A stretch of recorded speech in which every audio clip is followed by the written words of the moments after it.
ఉత్తరాఖండ్లో మోతి అనే 35 ఏళ్ల ఏనుగు ఎంతో మందిని తనపై ఎక్కించుకుని షికారు తిప్పింది. దాని కాళ్లు అరిగిపోవటంతో అనారోగ్యానికి గురైంది. జనవరి 22న ఒక ప్రాంతంలో కుప్పకూలింది.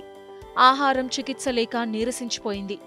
లేవలేని స్థితిలో ఉన్న ఆ ఏనుగు మెల్లగా చావుకి దగ్గరవుతోంది.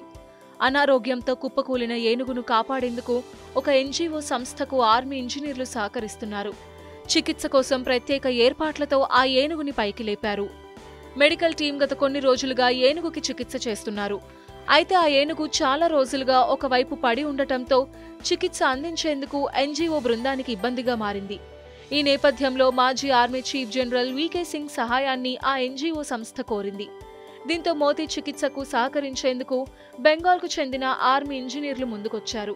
24 గంటల్లో ప్రత్యేక టవర్ కట్టారు. ఆ ఏనుగు తన కాళ్లపై నిలబడేందుకు ప్రత్యేక పుల్లీలను ఏర్పాటు చేశారు. దీంతో వైద్య బృందం దానికి తగిన విధంగా చికిత్సను అందిస్తున్నారు. మరోవైపు ఆర్మీ సహాయానికి ఆ ఎన్జీఓ సంస్థ ప్రత్యేకంగా కృతజ్ఞతలు తెలిపింది. అసాధ్యమైన పనిని ఐక్యతతో కొంతమేర సాధ్యం చేసినట్టు చెప్పింది. దీనికి సంబంధించిన ఒక ఫోటోని సోషల్ మీడియాలో పోస్ట్ చేసింది. అందరి సహకారంతో